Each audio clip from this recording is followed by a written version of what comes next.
que Jésus est. Tu vas appeler le sang de Jésus. Que le sang puisse te laver, te purifier, te justifier, afin d'entrer pur dans sa présence. Alléluia. Élève ta femme. Yahweh, purifie-nous, Seigneur. Sanctifie-nous, Jésus. Sanctifie-nous, Père de gloire. Purifie-nous au nom de Jésus. Purifie-nous, Père de gloire. Par le nom puissant de Jésus. Par le nom puissant de Jésus. Sanctifie-nous, Seigneur. Purifie-nous, Père de gloire. Purifie-nous, Seigneur. Yahweh, ton sang, Jésus. Ton sang, Père de gloire. Ton sang, le roi de gloire. Ta miséricorde, Seigneur. Ta miséricorde, Papa. Certainement, nous avons, Seigneur, assisté à ton esprit. Nous avons assisté ton esprit. Nous avons assisté ton esprit.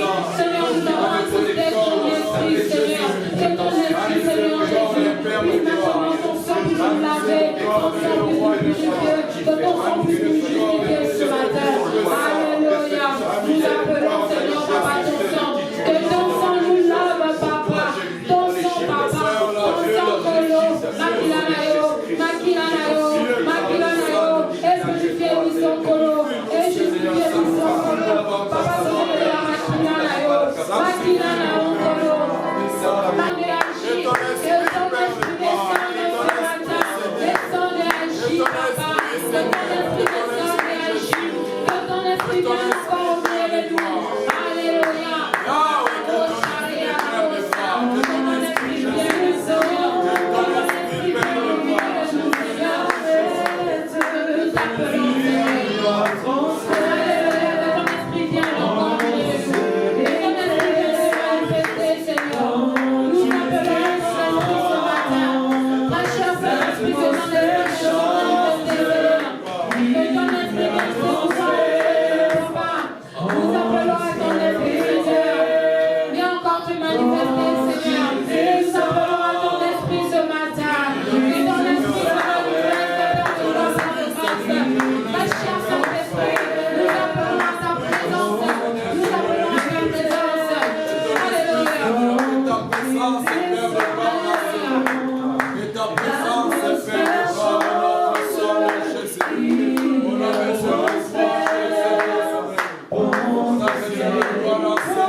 Alléluia, voici le moment tant attendu, le moment de la parole. Alléluia. Tu vas encore répondre ton cœur devant sa face. Tu vas adorer ton Dieu. Tu vas préparer ton cœur à recevoir la séance ce matin. Alléluia. Parce que Dieu, il peut réellement satisfaire celui-là qui le cherche. Il peut réellement te donner ce dont tu as besoin. Je ne sais pas ce dont tu as besoin ce matin, mais laisse-moi te dire, je connais une personne qu'on appelle Jésus, qui a pris le fardeau à la croix de Golgotha, qui a pris cette peine-là, qui a pris cette souffrance-là, qui a pris cette dépression-là, qui a pris cette chose qui te dérange. Il s'appelle Jésus. Alléluia. Tu peux satisfaire celui qui te cherche, celui qui te cherche. Oh, tu en es capable. Tu sais satisfaire, tu sais satisfaire celui qui te cherche, celui qui te cherche. Oh, tu en es capable. Satisfaire celui qui te Alléluia. Nous allons appeler l'homme de Dieu pour la parole. Acclamons pour la gloire de Dieu.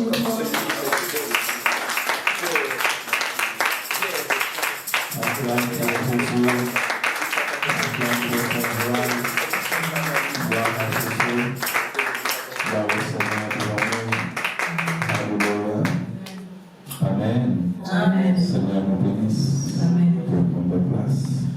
On acclame pour les chants, pour ce beau travail. Est-ce qu'on peut chanter? Gloire à Jésus. On va s'appliquer à commencer tôt, à continuer tôt, à finir tôt, pour encourager nos bien-aimés à venir à l'heure, pour avoir des surprises. Mais le thème de ce matin, c'est laisser les enfants et ne les empêchez pas de venir à moi. Amen. Ne les empêchez pas. C'est de ce que nous allons parler ce matin par la grâce de Dieu. Parce que les enfants aussi, à plusieurs dimensions, c'est vrai qu'ici on illustre les enfants physiques, mais nous comprenons aussi que tous nous sommes enfants de Dieu. Il y a quelqu'un qui n'est pas enfant de Dieu ici. En général, avant d'être archibishop, avant d'être apôtre, on est d'abord enfant de Dieu. Alléluia. Donc nous voyons que tous ensemble nous sommes enfants de Dieu et on ne doit pas s'empêcher à venir dans la présence de l'Éternel notre Dieu. Alors je vous encourage à nous lever pour lire la parole de l'Éternel dans Matthieu chapitre 19. Je lis la parole au nom de Jésus. Amen. Alors des gens qui lui amenèrent des petits enfants afin qu'il pose les mains sur eux et prie pour eux. Mais les disciples leur firent des reproches.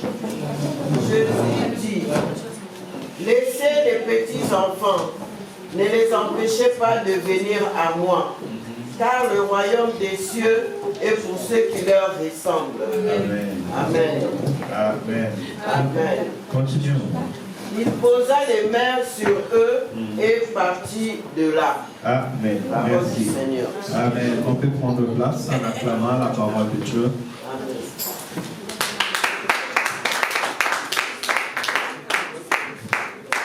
Laissez les petits enfants venir à moi. Ne les empêchez pas, car le royaume des cieux est pour ceux qui leur ressemblent. Amen les enfants. Amen. Vous êtes contents d'être avec nous? Oh, que Dieu vous bénisse abondamment. Gloire à Dieu. On peut prendre place, s'il vous plaît. Vous savez, c'est la joie d'être en famille. C'est la joie de voir cette génération qui est en train de grandir. Alors, notre message aujourd'hui, c'est ne les empêchez pas. Ne les empêchez pas de venir à moi. Ça, c'est la parole de Christ. Ne les empêchez pas de venir à l'église. Vous savez, on empêche des fois, par nos œuvres, par notre attitude, par notre comportement, par nos actions, des enfants de Dieu à venir à Dieu. Il y a des femmes qui empêchent leur mari de venir à Christ. Il y a aussi des maris qui empêchent leurs femmes de venir à Christ.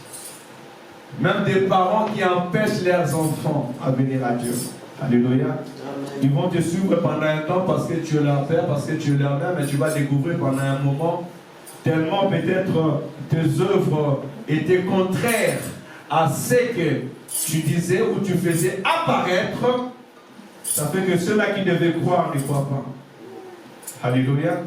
Alors par la grâce de Dieu, par la lumière de la parole, nous devons faire cet effort de ne pas empêcher, pas seulement les enfants, mais de ne pas empêcher notre sphère, notre entourage de ne pas venir à Christ. Alléluia. Alors, empêcher, c'est faire en sorte que cela ne se produise pas. Rendre impossible en s'opposant. Normalement, tu n'es pas un opposant, parce que moi je sais que les Congolais aiment beaucoup des opposants. On s'oppose à tout et à rien. Alléluia. Amen. Mais cette sorte d'opposition, des fois ça peut être inconscient. Des fois ça peut être inconscient. Alléluia. Amen. Sans éveiller, pensant que peut-être on est dans les bons, mais on est en train d'empêcher d'autres personnes à venir à Jésus-Christ. Et que le Seigneur nous aide vraiment dans cette parole. Alors, comme j'ai des enfants aujourd'hui, je ne peux pas aller trop loin. J'essaierai d'avoir un langage simple. Dans le verset 13, on nous dit, alors on lui amena des enfants. Qui est lui? C'est Jésus. Qui est Jésus? Jésus, c'est l'Éternel qui sauve. Alléluia. Amen. Jésus, c'est l'Éternel ou c'est le Dieu qui sauve. Amen. Pourquoi je dis cela? Il déclare que l'ange, lorsqu'il apparait à Marie, il va dire à Marie que tu auras un enfant et cet enfant, tu l'appelleras Jésus. Et lorsque Joseph va apprendre que cet enfant, sa femme est enceinte, Joseph va vouloir laisser cet enfant parce qu'il n'avait pas encore connu, laisser la femme parce qu'il n'avait pas encore connu sa femme. Et l'ange va venir à lui et va lui dire, ne laisse pas Marie pour ta femme, car l'enfant qu'elle porte est l'œuvre du Saint-Esprit. Tu l'appelleras Jésus et c'est lui qui sauvera son peuple de ses péchés. Alléluia. Voilà pourquoi, par rapport à la parole de l'ange, nous déclinons par là que Jésus-Christ est l'Éternel, il est le Dieu qui sauve. Et la prophétie a dit, voici la Vierge deviendra enceinte. On l'appellera Emmanuel, Dieu parmi nous. Donc Jésus-Christ est donc le Dieu qui est venu sur la terre parmi nous pour nous sauver de nos péchés. Mais plus loin encore, Jésus-Christ est celui qui a écrasé la tête du serpent ancien. Dans le livre de Genèse chapitre 3 verset 15, la parole me dit, je mettrai l'inimitié entre ta descendance et sa descendance. Celle-ci t'écrasera la tête. Et toi tu les mordiras les talons. C'est pour cela on dit l'Éternel qui sauve. Comment Jésus-Christ nous a sauvés? Jésus-Christ nous a sauvés en se sacrifiant lui-même. Ainsi Jean-Baptiste, le voyant venir, il va dire, voici l'agneau de Dieu qui ôte le péché du monde. Or l'agneau, on devait le présenter en sacrifice, en autel. Et Jésus-Christ, lorsqu'on l'a arrêté, on lui a amené au mont Golgotha. Et Golgotha qui veut dire le lieu du crâne. Alléluia. Et c'est là où il devait écraser la tête du serpent ancien. Tout simplement, même quand je dis écraser la tête, ça c'est même une sens figuré, ça veut dire que les projets du diable, les pensées du diable, parce que c'est dans la tête qu'on trouve les cerveaux. Et c'est dans les cerveaux qu'on commence à réfléchir. Alléluia. Tu réfléchis dans ton cœur ou dans ton cerveau? Tu sais, il y a des gens qui réfléchissent dans leur cœur. Il y a d'autres gens qui réfléchissent aussi dans les cerveaux. Mais je vais te dire qu'on donne les cerveaux pour réfléchir. Alléluia. Parce que dans le cœur, c'est les sentiments. Là, on coupe Alléluia. Réfléchissons dans les cerveaux. Et alors, les pensées, en fait, les cerveaux, c'est l'image du pensée. Alors, dans ses pensées, le diable a voulu tromper l'homme, amener l'homme loin de la face de l'Éternel ou amener l'homme à la rébellion. Au premier pas, il pensait qu'il a reçu. Mais l'Éternel, notre Dieu, lui a contredit. Parce qu'il a utilisé seulement l'homme de Jésus pour venir écraser la tête du serpent ancien. Alléluia. Amen. Que le Seigneur soit glorifié parce que à travers la mort de Jésus-Christ, nous sommes rachetés. Et aujourd'hui, nous appartenons à Christ. La Bible dit, le châtiment qui nous donne la paix est tombé sur lui. Et c'est par ce merveilleux, c'est par sa souffrance que nous sommes sauvés. Alléluia. Ainsi donc, Jésus-Christ, quand il est venu sur la terre des hommes, il est venu pour tout homme, petits et grands. Alléluia. Sans distinction, homme ou femme, de toutes les nations, de toutes les races et de toutes les tribus. Ainsi, ici, je dirais même Jean 3,16, la parole me dit, car Dieu a tant aimé le monde qu'il a donné son Fils unique, afin que quiconque croit en lui ne périsse point, mais qu'il ait la vie éternelle. Je veux dire à quelqu'un ce matin que Dieu t'aime. Alléluia. Et il t'aime encore. Alléluia. Peu importe les vents et marées, peu importe les circonstances, Jésus-Christ t'aime. Tu as encore dit prix à ses yeux. La Bible déclare que tu es le prunelle de mes yeux. Alléluia. C'est lui qui veut t'attaquer, il ne t'attaque pas. En réalité, il attaque à Jésus. Je suis arrivé sur le chemin de Maïs. Dans le chemin de Maïs, pardon, dans le chemin de Damas, Saoul était en train de partir pour persécuter l'église. Mais sur son chemin, il a croisé l'homme de Jésus. Alléluia. Un géant garçon. Fort, beau, puissant, glorieux. Et lorsqu'il a croisé, Saoul lui a demandé, qui es-tu? Il a dit, je suis Jésus que tu persécutes. Mais moi, je ne t'ai jamais persécuté. On m'a dit que tu étais mort. Oui, j'étais mort, je suis vivant. Celui qui persécute l'église me persécute. Celui qui persécute mes enfants me persécute. Alléluia. Alors je voudrais dire aux enfants, nous avons un défenseur. Alléluia. Nous avons quelqu'un qui prend soin de nous, c'est quelqu'un qui veille sur nous. Et je voudrais dire aux enfants de Dieu, à tout enfant de Dieu, sachez-le que tu as un défenseur. Amen. Tu as celui qui te défend. Il te défend dans le visible et dans l'invisible. Il ne t'abandonnera jamais, il ne te laissera jamais. Ainsi dit dans la parole, même si une mère venait oublier le fruit de ses entrailles, ah maman, pourquoi ça moi là? C'est difficile de voir une mère oublier le fruit de ses entrailles. Même s'il ne le voit pas, elle ira dans le cœur. Moi j'ai un enfant quelque part. Mais la Bible dit, si jamais il arrivait, peut-être ça peut être, si je vais dans les temps, tierce dans une minute ou dans une heure. Tu prends une tierce dans une heure, je ne sais pas combien, dans quelle minute tu vas le compter. Mais dis, moi l'Éternel, ton Dieu, je ne t'oublierai jamais et je ne t'abandonnerai jamais. Alléluia. Amen. Alors Jésus-Christ est venu pour nous tous, pour pouvoir nous sauver et nous libérer. Et je te dirai encore que tu as la place dans la maison de Dieu. Tu as la place auprès du Seigneur, notre Dieu. Mais maintenant, il y a quelque chose qui va arriver. C'est qui va maintenant nous interpeller. Dans le verset 13, on nous dit, mais les disciples les empêchent de pousser. Avant même que Jésus-Christ dit qu'il ne les empêchait pas, la Bible nous dit que les disciples les poussaient pendant Tindi Kabangu. Alléluia. N'est-ce pas étrange cet acte-là? Disciples, Pierre. Oui, les noms des disciples de Jésus, citez-moi les noms. Oui, Pierre, bravo. Ils sont à combien déjà? Ah, on peut acclamer pour nos enfants, ça va? Donc on a Pierre. Il reste 11. Ouais, Judas. Il reste 10. Les parents, vous pouvez les aider, les soutenir. Jean, oui, c'est moi. Après.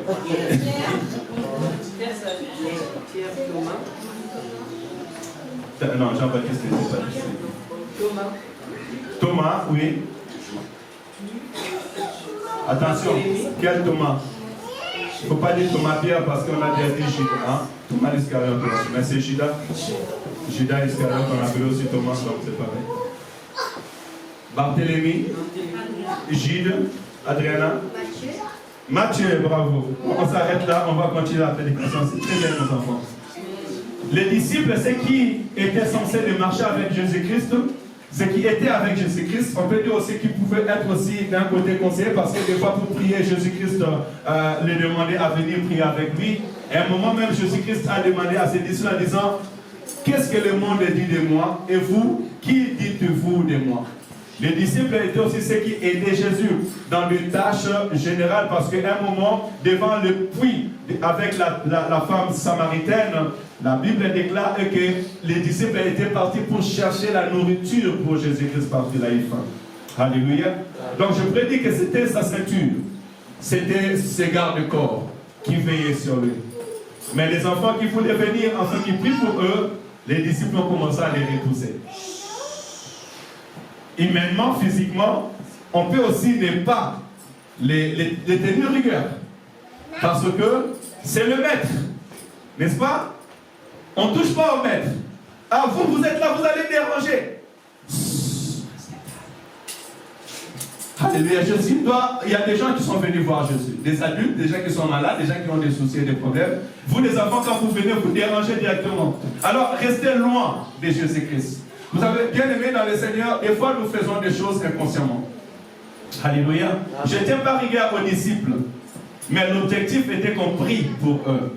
On prie pour ces enfants. L'objectif était que ces enfants puissent se rapprocher auprès du Seigneur. Alléluia. Ainsi donc, bien aimé dans le Seigneur, souvent aussi, nous voyons, on peut amener quelqu'un qui souffre à l'église, mais c'est difficile qu'il voit le pasteur. Alléluia. Amen. On accueille un frère parce qu'il est mal habillé, on va lui mettre loin là-bas, et parce qu'il a le costume, il a des lunettes, vraiment il est beau et belle, on va lui mettre devant. Alléluia. Des fois aussi, Dieu veut nous visiter, mais on ne sait pas le temps de la visitation de Dieu. Parce qu'on a imaginé Dieu dans un sens que nous pensons. On doit donc veiller sur ça, cela est très important. Alors je dirais à quelqu'un, ne repoussez pas les enfants. Et je prendrai les enfants dans toutes ces dimensions. Mais comment il nous arrive de repousser des personnes? Dans Matthieu chapitre 5, on peut les lire. Matthieu chapitre 5, verset 16, ou bien 14 à 16. Maman Minou, s'il te plaît.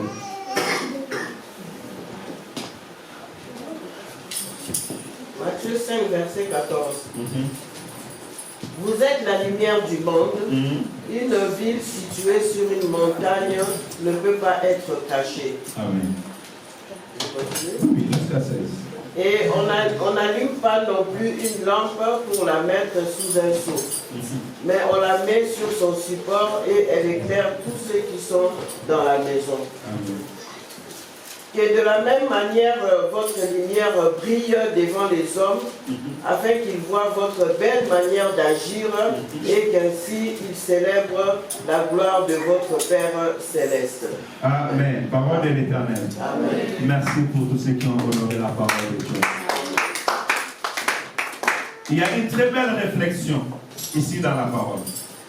Vous êtes les sels de la terre, mais si le sel perd sa saveur, avec quoi la lui rendront-on? Il ne sert plus qu'à être jeté dehors et foulé aux pieds par les hommes. Alléluia. Amen. Bien souvent, bien aimés dans le Seigneur, nous repoussons des enfants de Dieu, nous repoussons des hommes et des femmes à venir à Jésus parce que nous perdons notre saveur. Alléluia. Tu perds ta saveur étant enfant de Dieu. Vous savez, lorsque quelque chose devient dégoûtant, on ne peut plus les manger. Alléluia. Lorsque les choses deviennent dégoûtantes, même la maison devient désagréable. Alléluia. Amen.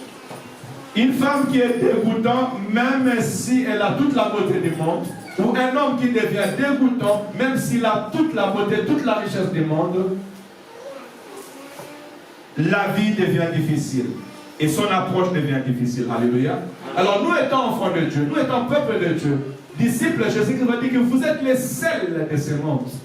Mais si vous perdez votre saveur, et aujourd'hui beaucoup d'entre nous ont perdu cette saveur. Il y a beaucoup de personnes qui ne prient plus parce que nous avons perdu notre saveur. En réalité, un enfant de Dieu doit être capable d'attirer. Nous sommes comme des miels qui attirent des abeilles. Alléluia. Amen. Un enfant de Dieu, tu dois attirer. La Bible déclare, allez dans tous les mondes et faites de toutes les nations mes disciples. Comment tu vas aller dans le monde? Comment tu vas faire des disciples si tu n'attires pas des hommes et des femmes auprès de toi? Alléluia. Amen. Il est anormal que parce que tu es là, des personnes ne veulent plus être là. Amen. Amen. Oh, moi je ne veux pas partir dans cette église. Pourquoi? Parce que je connais cette sœur-là. Elle m'avait fait ceci, elle m'avait fait cela. C'est la honte. Tu as perdu ton goût, tu as perdu sa saveur. Alléluia. Amen. Nos œuvres, et je précise au verset 16. Dans le verset 16, la Bible nous dit, nous sommes en Matthieu chapitre 5, que votre lumière luit ainsi devant les mondes, afin qu'ils voient vos bonnes œuvres et qu'ils glorifient votre Père qui est dans les cieux. Ce qui nous fait, ou ce qui fait repousser des enfants de Dieu proches de nous, ce sont nos œuvres. Et la Bible nous encourage à avoir des bonnes œuvres. Alléluia. Amen. C'est les bonnes œuvres qui attirera des hommes et des femmes tout autour de nous. Et c'est les mauvaises œuvres qui repoussera des enfants de Dieu, loin de Papa de Dieu. Alléluia. Donc il ne suffit pas seulement de prier, il ne suffit pas seulement de connaître la parole de Dieu, parce que je peux connaître toute la parole de Dieu. Mais si j'ai de mauvaises œuvres, si je n'ai pas de bonnes œuvres, tu vas me fuir. Alléluia. Parce qu'à un moment donné, ce sont des œuvres qui parlent plus que tous les mots qu'on dit. On reconnaît une arbre par ses fruits. On reconnaît une arbre par ses fruits. Oh, mais tu donnes des oranges, c'est impossible. Alléluia. Donc on nous reconnaîtra aussi par nos fruits. Or, nos fruits, c'est nos œuvres. Les fruits, c'est ce qui produit une plante. Et Christ nous dira qu'on vous reconnaîtra, vous les reconnaîtrez par leurs fruits. Alors nous devons très faire attention à nos fruits, ce que nous reproduisons. Maman, méchant. Alléluia, méchant. Il comprenez méchant. Méchant. Tu ne peux pas parler des faces dans la paix, dans la joie. Alléluia. Tu viens à l'église, tu es enfant de Dieu, mais à la maison, on ne te reconnaît pas. Ton mari ne prie pas, mais il ne te reconnaît pas. Ta femme ne prie pas, mais il ne te reconnaît pas. Même si ta femme ne prie, ton mari prie, mais à la maison, on ne te reconnaît pas. Au boulot, on ne te reconnaît pas. Dans la ville, on ne te reconnaît pas. Lui aussi, il prie avec vous là-bas. Parce qu'à l'église, tu es une personne, mais à l'extérieur, tu es une autre personne. Mais comment tu veux que ce que tu as avec eux à l'extérieur puisse venir à Christ? Alléluia. Amen. Nous sommes tous les porteurs de la bonne nouvelle. Il y a seulement quelqu'un qui a dit Amen, elle a dit Amen. Petit Béatrice. Nous sommes tous les porteurs de la bonne nouvelle. Amen. Nous sommes tous les disciples du Seigneur. Amen. Même les fous de Gadara qui étaient remplis des esprits mauvais, lorsqu'il était guéri, Jésus-Christ lui a dit, va vers tes siens, va auprès de ta famille et dites-leur ce que l'Éternel a fait pour toi. Amen. Tu dois être capable de dire ce que l'Éternel a fait pour toi. Donc nous sommes tous les porteurs de la bonne nouvelle. Alors pour porter la bonne nouvelle, non seulement nous devons dire que nous sommes chrétiens, mais nos œuvres aussi doivent être porteurs de la bonne nouvelle. Jésus-Christ a dit, si vous ne croyez pas en moi, croyez au moins aux œuvres que le Père fait à travers moi. Si les gens ne croient pas en toi, ils doivent croire au moins à tes œuvres. Alléluia. Amen. Parce qu'à un moment, ce n'est pas la peine de parler. Il faut convaincre. Amen. Alléluia. Il faut convaincre. La conviction, c'est là où ça devient le problème. Et on peut convaincre par les actes et par les œuvres. Ainsi donc, je voulais marteler un petit peu sur le point des disciples. Un disciple, on les reconnaît par les bonnes œuvres. Alléluia. Et la Bible me dit, montre-moi ta foi et moi je te montrerai les œuvres. Et croyez-moi, nous gagnerons les âmes, nous gagnerons les enfants de Dieu lorsque nos œuvres, nos bonnes œuvres vont commencer à crier. En fait, cette lumière-là, parce que la conclusion nous montre un petit peu tout le cœur du développement. Si Jésus-Christ va dire que vous êtes le sel de ce monde et que vous êtes la lumière de la terre, et il va le conclure en disant que vos œuvres soient vues de tous, ça veut dire que nous allons briller par nos œuvres. Alléluia.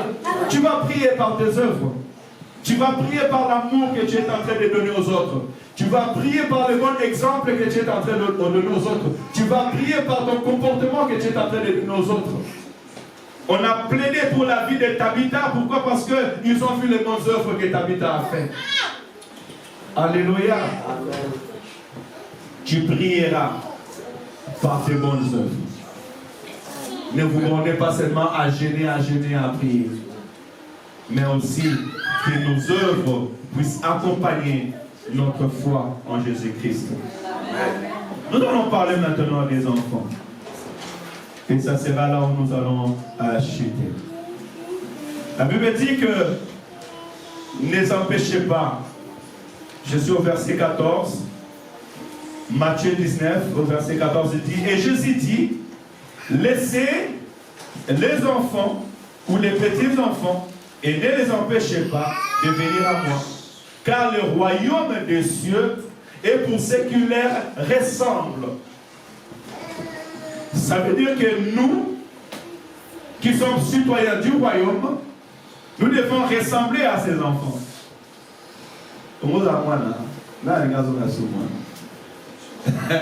Alléluia. C'est bon, hein? Tu ne souffres pas. Hein? On s'occupe de toi, on te donne à manger, on va travailler, toi tu es calme. Ah, c'est bien que le Seigneur vous dise ça abondamment.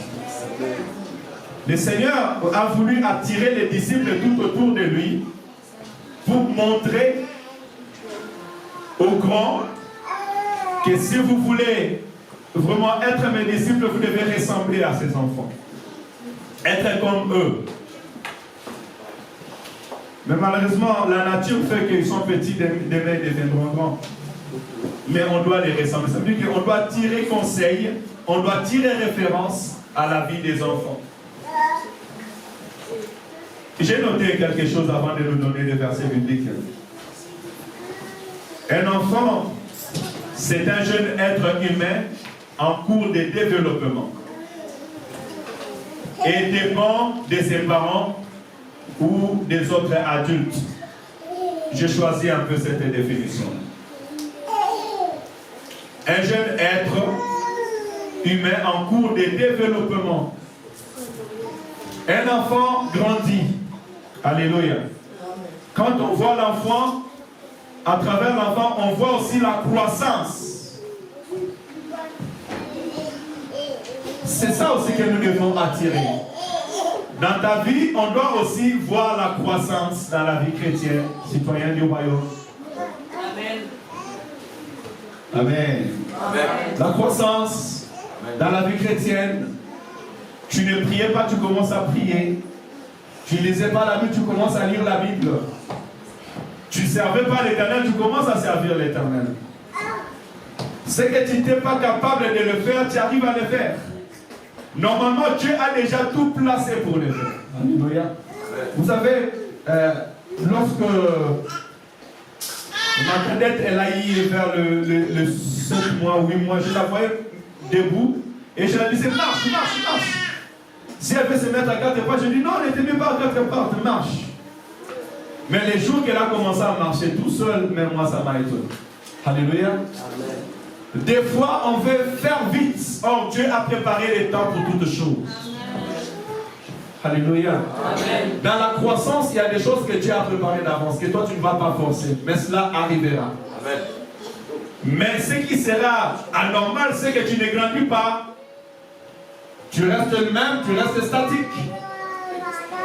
Tu ne peux pas venir à l'église de Dieu, dans la maison du Seigneur, et rester le même. Tu ne changes pas, tu deviens rabbi. Hein? Mais attention, rabbi ne change pas dans une puissance dans l'éternité, parce qu'il est le même hier, aujourd'hui, éternellement, il est Dieu. Mais dans la puissance et dans l'univers. Mais sur la terre des hommes, il faut qu'on puisse constater que Dieu a changé. Tes péchés chéris, tu dois pouvoir l'abandonner. L'alcool, tu dois pouvoir avoir la force de ne plus tomber dans l'alcool. L'adultère, les mensonges. Tu aimais aller en boîte de nuit, mais parce que tu es venu en Christ, tu n'as plus le temps de dormir à 5 h du matin, le samedi soir, mais tu dois dormir plutôt, prier pour l'église, afin d'être culte. Alléluia. Servir Dieu, tu n'es pas sérieux, deviens sérieux. C'est ça, j'appelle la croissance, les changements. On doit avoir un changement dans ta vie. Vous avez l'enfant, aussi longtemps qu'elle est petite, qu'il est petit, il va avoir certains comportements, certaines réactions. Je regardais encore sur les réseaux, je voyais un jeune qui est en train de... Il chante en pleurant. Vous avez vu ça? Je ne sais pas si quelqu'un a vu. Il y a un jeune qui chante en pleurant. Il fait semblant de pouvoir pleurer. Alléluia. Et j'ai vite compris qu'il voulait peut-être donner le langage de l'enfant. L'enfant, quand il veut demander quelque chose, il pleure. Parce qu'il ne sait pas encore pleurer, il veut attirer l'attention. Et la fin, elle commence à pleurer. Mais il arrivera un moment où elle va arrêter de pleurer, mais elle va commencer à parler. Alléluia. Nous aussi, tu dois, par la grâce de Dieu, étant enfant de Dieu, aller dans un stade où on commence à voir maintenant que ma fille, mon fils, mon frère, ma soeur commencent à prendre la maturité. Commencent à comprendre les choses de Dieu. Janvier, tu veux venir à l'église en retard. Décembre, tu viens encore à l'église en retard. Je suis désolé. Alléluia. On doit t'appeler à janvier, viens à l'église, et en décembre, on t'appelle encore de venir à l'église. Non. Chacun de nous doit prendre conscience du temps. Doit prendre conscience de l'heure. On va dire à Jésus-Christ, mais les disciples des gens jeûnent. Les pharisiens jeûnent. Et toi, pourquoi tes disciples ne jeûnent pas? Je suis pas avertir. Est-ce qu'on va priver les amis de l'époux de manger, de boire pendant que l'époux est avec eux? Bientôt, on arrachera l'époux et ils vont jeûner, ils vont prier. Donc, pendant qu'ils marchaient avec Jésus-Christ, les disciples pouvaient bénéficier de cette grâce, bénéficier de cette gloire et contempler le miracle. Mais pour chasser les démons, Jésus-Christ va leur dire, ces sortes des esprits ne sortent que par des jeûnes et des prières. Donc vous devez avoir un temps de jeûner et de prier, afin de faire ce que le maître est en train de faire. Tu vas grandir quand tu vas commencer à prendre des décisions toi-même de jeûner et de prier. Quand tu vas commencer à te discipliner. Vous voyez les enfants quand ils sont là, il y a des hommes encore qui portent les couches, mais il y a d'autres qui ne portent plus les couches. Ils se sont disciplinés. Il y a d'autres qui commencent à aller aux toilettes tout seuls. Il y a d'autres qui ont encore besoin de temps. Alléluia. Ça veut dire quoi? Ça veut dire que dans leur pensée, ils commencent à avoir de l'éveil pour pouvoir faire. Ainsi aussi, nous aussi, spirituellement, nous devons commencer à devenir éveillés. Atteindre un niveau de savoir que ce que je fais ne rend pas gloire à Dieu et ce que je suis en train de faire peut rendre gloire à l'éternel Dieu. Alléluia. Amen. Que le Seigneur bénisse sa parole. Amen. Jean chapitre 1. Maintenant, on va aller voir qui est un enfant. Jean chapitre 1, 12, 14, la Bible dit, à tous ceux qui l'ont reçu, à tous ceux qui ont cru en son nom, il leur a donné le pouvoir de devenir enfants de Dieu. Alléluia. Amen. Donc nous sommes tous des enfants parce que nous avons reçu Jésus-Christ comme Sauveur et Seigneur. Tu es là, non? Amen. Enfant de Dieu, tu es là. Amen. Gloire à Jésus. Donc, être enfant de Dieu, il n'y a pas d'âge. Abraham, tu es enfant de Dieu. Alléluia. Maman, tu es enfant de Dieu parce que tu as reçu Jésus comme Sauveur et Seigneur. Cela est très capital et très important. Allons-y dans 1 Jean, chapitre 4, verset 4. 1 Jean, chapitre 4, verset 4. Ceux qui ont des smartphones peuvent nous aider à gagner du temps.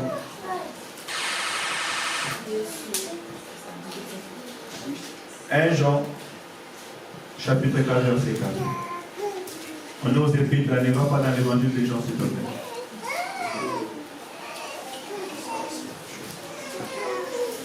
Maman Marita, souvent, s'il te plaît. 1 Jean 4, 4.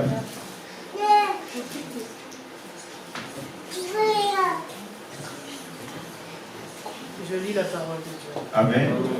Vous, petits enfants, vous êtes de Dieu, et vous avez vaincu ces gens-là, car celui qui est en vous est plus grand que celui qui est dans le monde. Amen. Alléluia. Amen. Enfants, vous êtes de Dieu, Vous allez ensemble, car celui qui est en vous est plus grand et plus puissant que celui qui est dans le monde. Alléluia. Amen. Donc ça veut dire que tous ceux qui ont reçu Jésus-Christ comme Sauveur et Seigneur sont des petits enfants. Sont des enfants dans le Seigneur. Alors je dirais, mon frère, ma soeur, ne repousse pas ton frère et soeur de venir à Jésus. Au jour d'aujourd'hui, ton comportement peut faire de sorte que ton frère ou ta soeur qui est à tes côtés, qui venait à Jésus, qui venait prier, abandonne de venir à Jésus, de venir prier. Amen, amen. Amen. Combien de gens ont fait fuir des autres frères et sœurs à l'église? À cause de comportement, à cause d'attitude, à cause de paroles.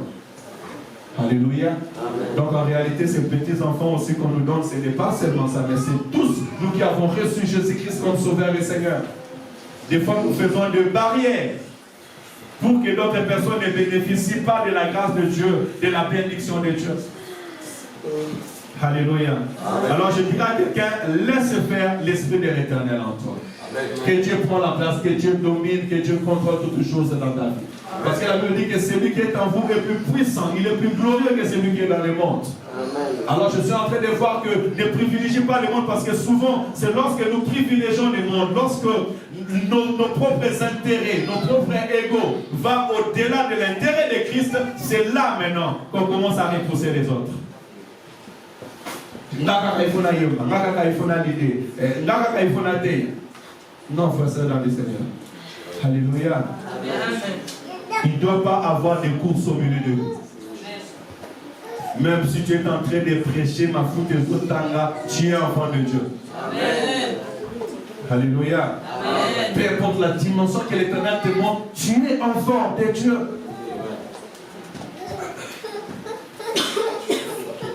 Il faut savoir que Élie est passé, Abraham est passé, même notre Seigneur Jésus-Christ a fait 3 ans sur la terre des hommes, il est monté au ciel. Si nous ne sommes pas des générations qui vont voir Jésus-Christ venir dans la gloire du Père, nous passerons, et peut-être c'est au milieu de nos enfants qu'il y aura des prophètes et des prophétesses. Je ne dis même pas peut-être, au milieu de nos enfants, il y aura des prophètes et des prophétesses et des pasteurs. Amen. Alléluia. Amen. Ça veut dire qu'il y a un temps où nous allons passer. Mais l'objectif est que nous avons gagné des âmes pour Christ. Amen. Alléluia. Amen. L'objectif est qu'ensemble, nous partons pour le royaume de Dieu, nous partons pour la rencontre de notre Sauveur et Seigneur Jésus-Christ. Cela est très capital et très important, bien aimé. Je m'en vais pour aller finir. Lisez 1 Pierre chapitre 2, versets 2 à 3. 1 Pierre chapitre 2, versets 2 à 3.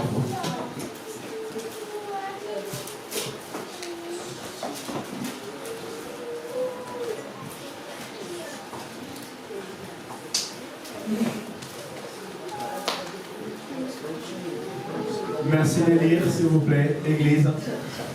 Je lis la parole au nom de Jésus. Amen. Et comme des enfants nouveau-nés, désirez le lait pur de la parole. Ainsi, grâce à lui, vous grandirez pour le salut. Amen. Amen. Merci de faire du sport. Que Dieu vous bénisse à votre nom. Amen. Gloire à Dieu. Alléluia.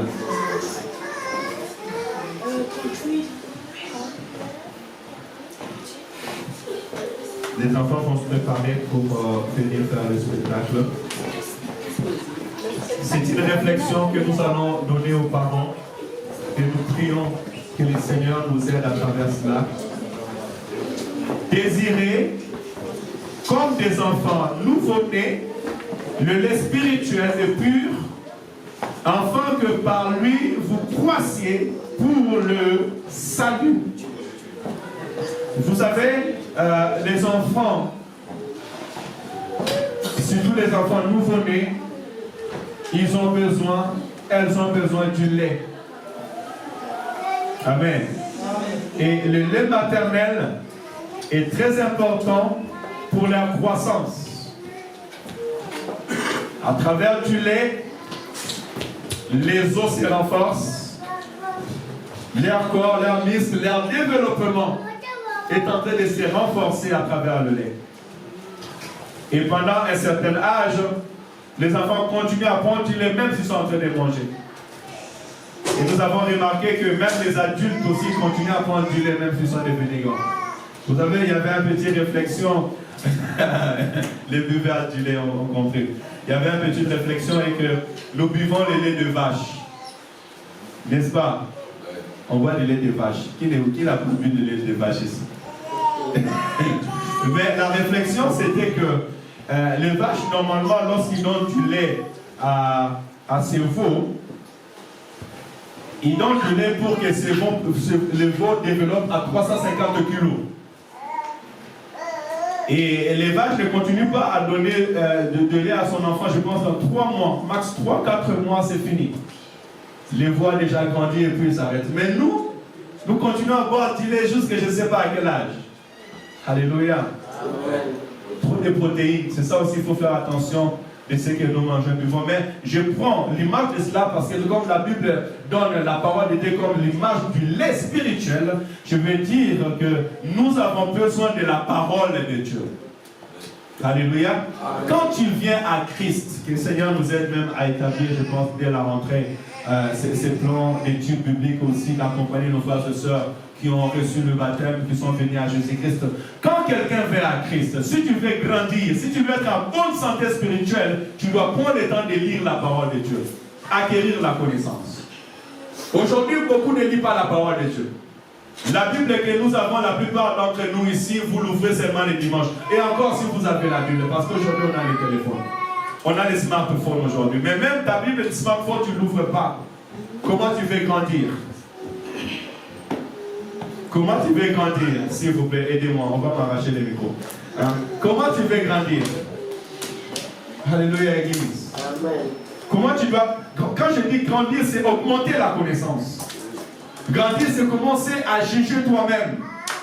C'est ça grandir en spirituel, dans le spirituel. Commencer à juger toi-même, ce qui est bien, ce qui est mal. Commencer à avoir horreur du péché. Commencer à connaître ton Dieu.